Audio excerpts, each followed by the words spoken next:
Hello,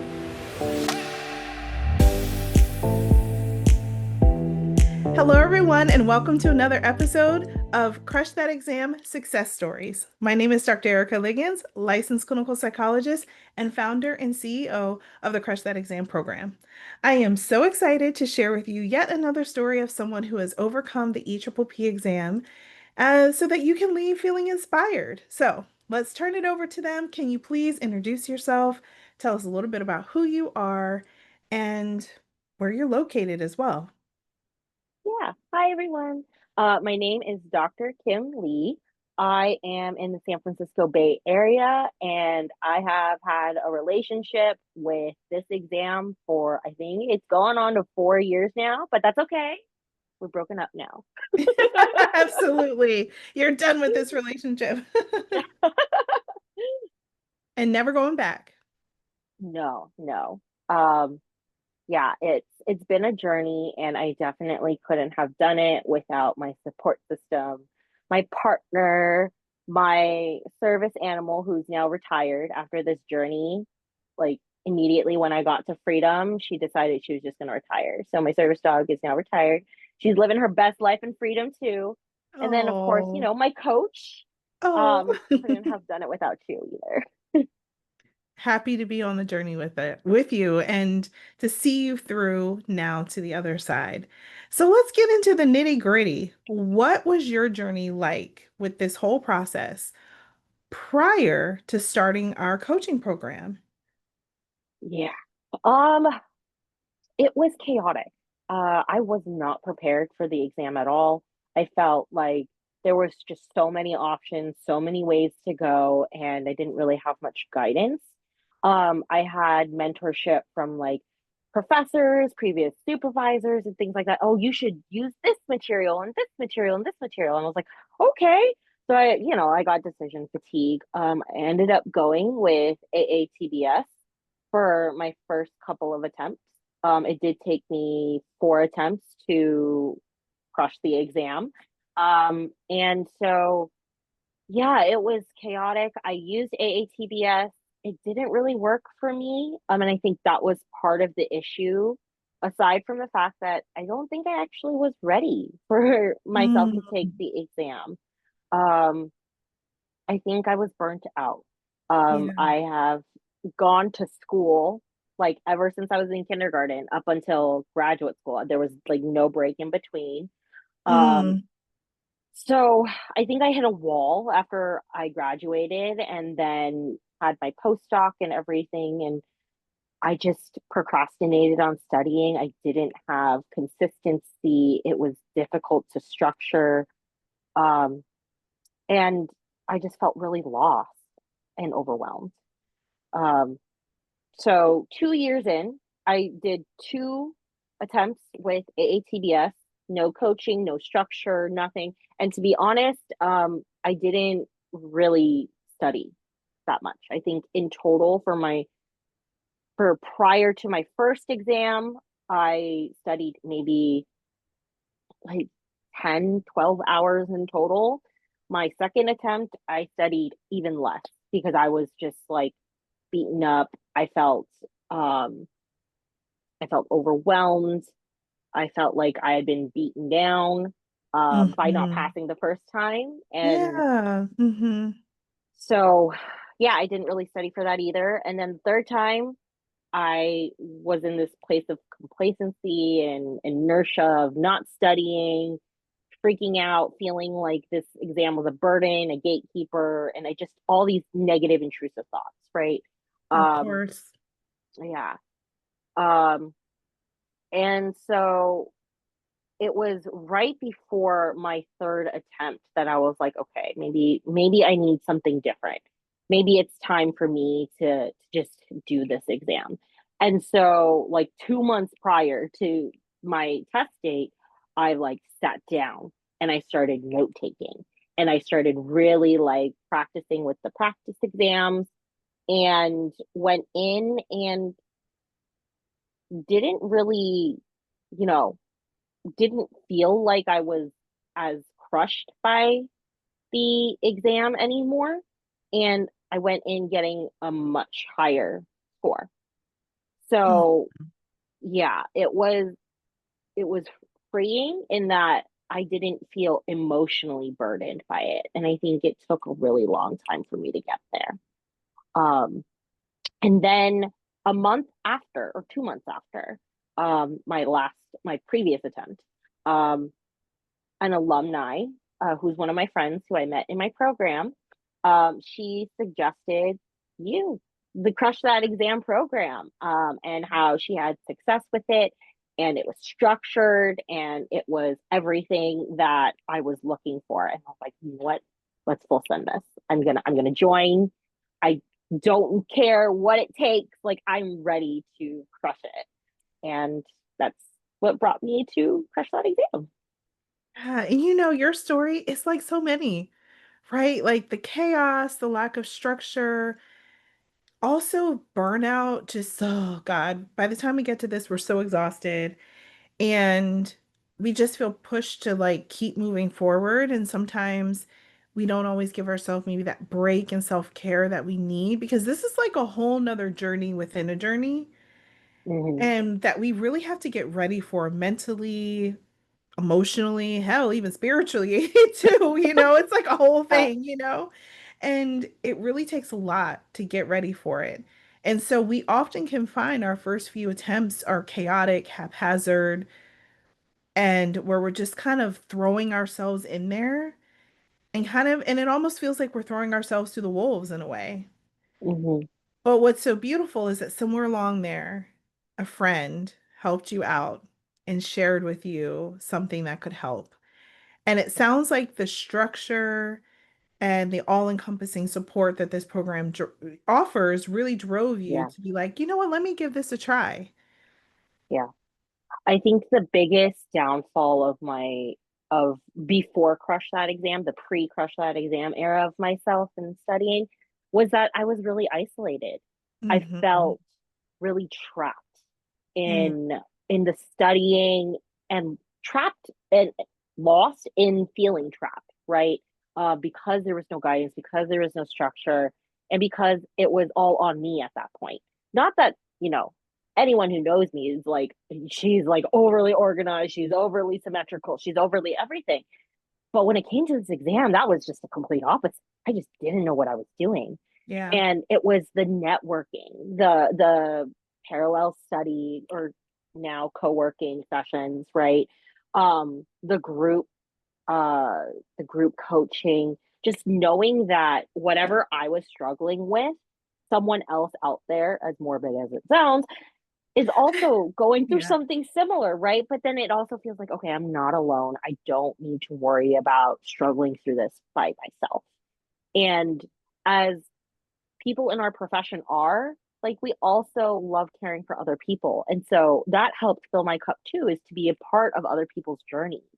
Um, Knowing that they are there for me and that I get to be there for them was really a big part of healing myself and the relationship I had with this exam, because it felt like it was me against this exam rather than Mm. me and a community against this exam, right? And so it felt more manageable, it felt doable. It felt like there was there's people in your corner. And that was one of the biggest pieces that I was missing before Crush That Exam. Oh my gosh. We have evolved so much as a program. It used to be me one-on-one with people, but in recent times, we have realized how much you guys need each other in this process. And so we revamped everything. We primarily do a hybrid approach for those who are new to us, where most of the journey is in a small group, and then we switch to one-on-one at the end to give you that little bit of private attention and that final stretch. And then we also have our study sessions in between that use the power of body doubling to keep you focused. Because when you sit down to study and you're facing this thing by yourself, the intrusive thoughts, the fear, the overwhelm, I mean, it is like it can feel like an avalanche, just like falling down on you, like barreling down on you, right? But Yeah. when you come to study sessions during the week and you know other people are experiencing very similar things to you, and you're going up against the same thing. And then you have those weekly coaching sessions to just, process and get support and strategies. It just makes a world of difference. And then on top of that, I know you often came to our monthly sip and chat event, which you're going to Yeah. be now the speaker for in the near Yeah. future, which is so exciting. So at our sip and chat event, people get to come and hear from alumni who share their experiences. And so can you even speak to that, what it was like to go to those and to hear from fellow alumni and to even also have time in the breakout rooms to talk with other community members? Yeah. Man, the sip and chats, it was coaching, it was like the foundation, but I think the sip and chat just built upon that, right? It was a piece of inspiration that really helped motivate me. And as someone who's a multi-attempt test taker for this exam, it was really crucial for me to be able to see people like me who were multi-attempt people too, crushing that exam and hearing their stories and hearing the empowerment that they are like they would pass on to other people. And to be able afterwards, be filled with empowerment, to be able to empower other people who may be in a previous stage, right? The pre-crush that exam era, the pre-structured coaching era, and help guide them to see if it's the right thing to do, right? And I think one of the biggest things was, hey, you don't have to be completely committed. Just go to like come back to another sip and chat, go to the consultation that Dr. Erica, puts on. You can even email if you just want more information. Like the this program has been so accessible for so many people that it made it just easy and seamless. And I think that's the biggest thing is with this exam, a lot of people who are marginalized identities, Mhm. um, they feel like they're being gate kept by the big name companies, by the price tags of the materials, by the price tags of other coaching programs, right? Mhm. They Yeah. feel like they can't ask questions without having to put up a credit card. Whereas with this program, I felt so comfortable going right into it and full sending it because there was accessibility, because it didn't feel like there was an obstacle. And as someone who also has, um, who is neurodivergent, um, it felt accessible, and that is something that cannot be there's no price tag for it. It's priceless. Like feeling safe as a neurodivergent person going into a program, knowing that you will get the support that you need and still feel like you are autonomous and independent Hmm. and empowered. That's something that Sip and Chat gave me with the multi attempt speakers, but just hearing empowering stories, being able to connect with other crush that exam people who maybe weren't part of the co-working sessions yet, but they were in the program and hearing their stories and hearing where they're from. And then also just being a part of the community itself, right? Like being a part of the messaging boards in school and reading other people's like what their strategies are or what stories they're coming up with and then sharing your own, like all of those things were so big in this journey of being ready and feeling motivated, feeling excited. Right. It just all comes together, all of it, to hold people up. And it's all very strategic, right? We know the types of barriers and challenges people are facing on a day-to-day basis. So that's why we have study sessions every day of the week, because we don't know Mm-hmm. what you're dealing with, right? That's why we have the sip and chat every month at the same time every month. So just when you're starting to wane and feel like you can't do this anymore, here's another dose of inspiration. So thank you so much for sharing your experience with that. So how long were you with the program altogether? Altogether, let's see, I began in December 2024 and I crushed my exam at the end of July 2025. So the leap that would be 7 months. Yeah, Wait, about that. Yeah. yeah, yeah, Seven about something. 7, 8 months. Yeah. Yeah. And we know that there were things that happened in life, things that came up, challenges. So what was the hardest part, of going through this process, and what are things you had to overcome to get there in the end? Oh, um, man, so many things. Um, there, sorry, I had to take a moment Yeah, of to course. find myself. Take your Um, time. Take your time. 2025 has been an intense year for me. Um, I felt really good, felt really ready, raring to go. December and January and February. I was in it. I got through my materials so quickly. I felt like I was going to be ready. Um, and then life happened. Um, Mhm. my grandfather, who raised me, I come from an immigrant family. Mhm. Um, so intergenerational caregiving. Yep. My grandfather, who raised me, he passed away, and he felt like my biggest supporter. He was my biggest supporter. Anything that I did, he was always proud.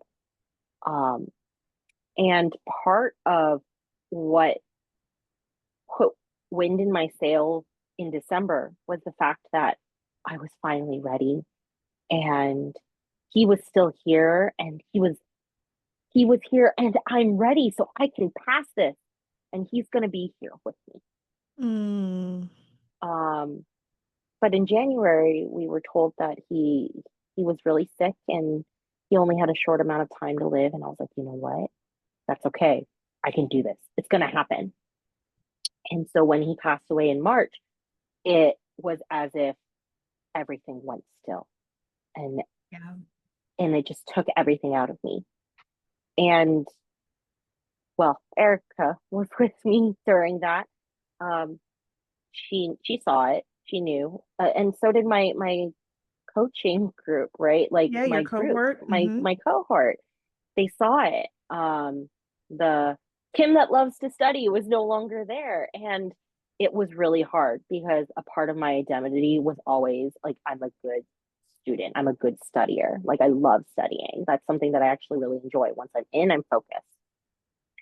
With my grandfather's passing, everything went still, and I didn't know who I was or what I was doing.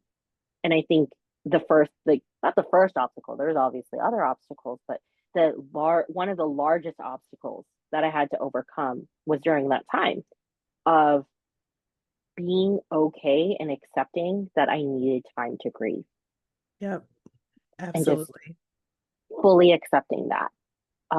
And that's scary as someone who, I admit, like, has control issues and likes to know what things are going to happen before they happen. That was scary, and yet I still did it. And I think it was because I had the support of my network, my community, my cohort, my coach, my support system, like, not feeling alone. I didn't spin out. That was something that I was afraid of, especially because this is the grandfather who raised me.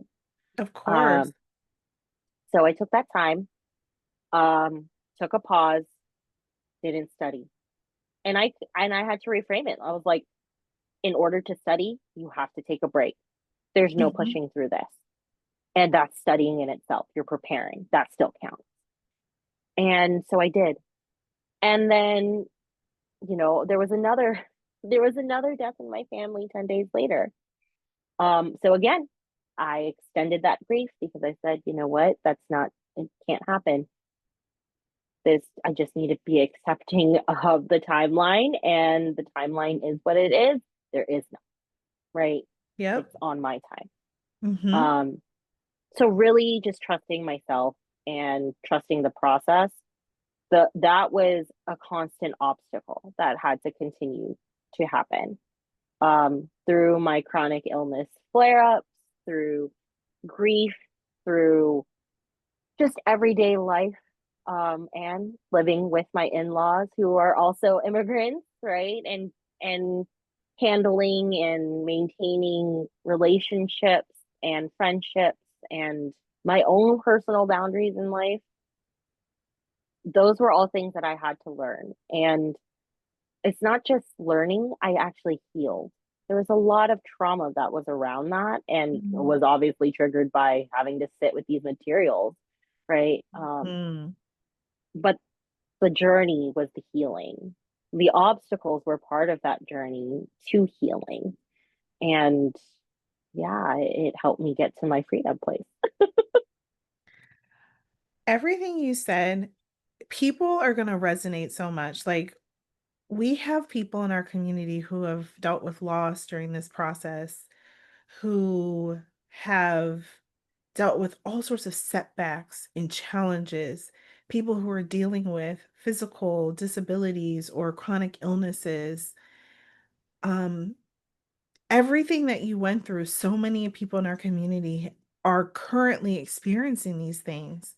So I can't thank you enough for your vulnerability and openness to let people into that, because when these kind of things are happening and people are experiencing, it's so easy to go to that really dark place and feel like the universe is against you, feeling like you're never going to get there. It's so hard when you see that time, because we did have to push your test date back. Yeah. Feeling that timeline stretching out when it had already been a couple of years since you were trying. This is not easy. So I can't thank you enough for showing people that even as all of that is happening, and even though there are times when you have to slow down or when you have to stand still in this journey, it doesn't mean that you're not still on the path. And if you just lean in and let us support you, we can help you stay on track, even if the journey is a little longer than we thought it would be. Yeah. And in the end, it's all over now and you're free. And we're so happy you're on the other side. So I do have a couple more questions for you. I would love Okay. to know, what's one thing you wish you would have done differently? Now that you know the whole thing, hindsight's 2020, anything you would do differently in this journey? I wish I hadn't rushed into scheduling my first attempt. Like that, Mhm. I think was my biggest mistake because I wasn't sure. Like I wasn't sure how I felt about the exam. I wasn't sure how I felt in general. And I Mhm. think that I would have done differently because one of the things that I realized after joining Crush Lab exam was that my relationship with the exam, I was not ready for commitment to I wasn't ready until like right before my third attempt. Um, and if I had, I'm gonna shoulda, coulda, woulda myself, but if I had waited right till I was ready and focused truly on myself and getting myself prepared emotionally, mentally centered, and physically, because I have physical and mental chronic illnesses. Like Mhm. if I had centered myself and got myself all on the same page, all of those parts, and then scheduled the exam and studied, I would have saved a lot of money. I'm gonna be real. I would have saved a lot of money and I would have saved a lot of time. I Yeah. think the relationship with the exam is so crucial to how you're going to approach it and perceive it. And truthfully, that is the one thing that I wish I could do differently and I would have done differently had I known what I know now. Couldn't have said it better myself. That mindset is everything. So, what would you tell someone who might be looking at Crush the Exam and they're like, I don't know about this. Like, I don't think I need this group study thing. I can study on my own, or I, I don't know about meeting in groups. They might be looking at this like, I don't, just feeling unsure. What would you say to someone who might be considering it? Yeah.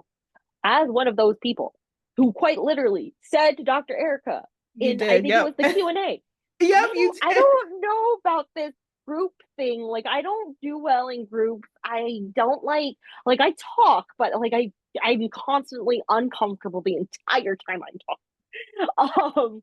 As someone who quite literally said that almost verbatim. You're Um, right. I remember. It's all coming back to me now. I remember. yeah, as someone who struggles with that, even still now, right? Um, it's still accessible. You can approach this program the way that works best for you, right?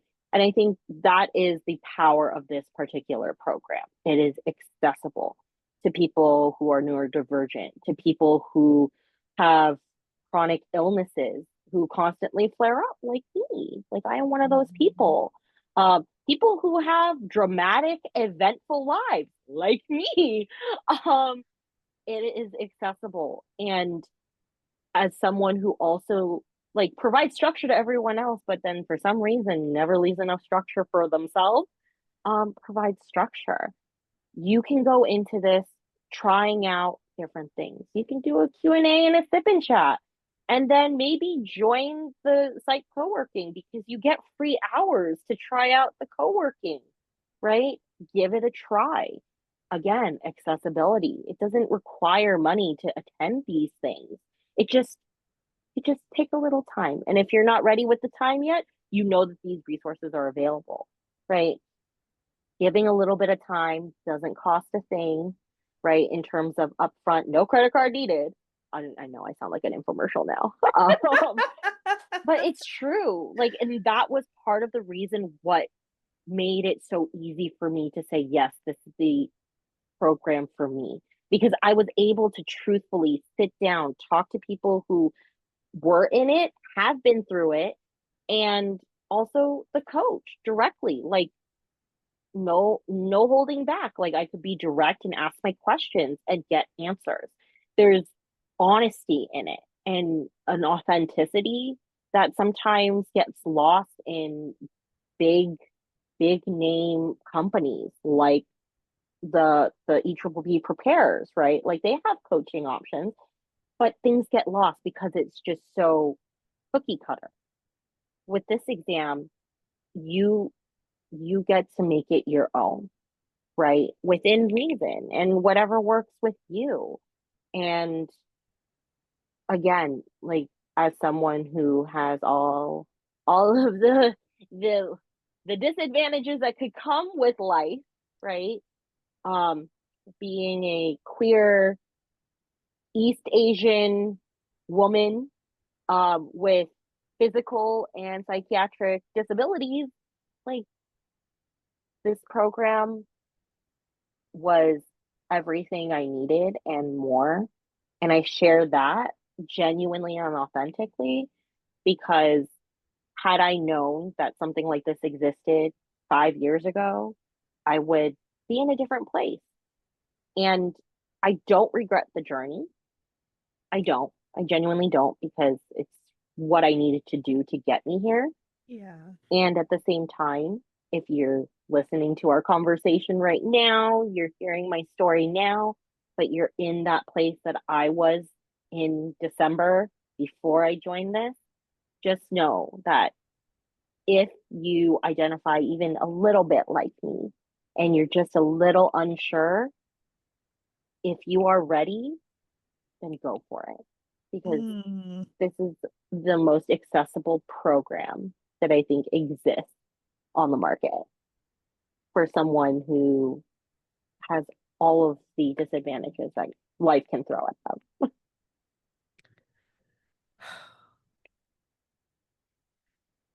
I mean, you said it all, right?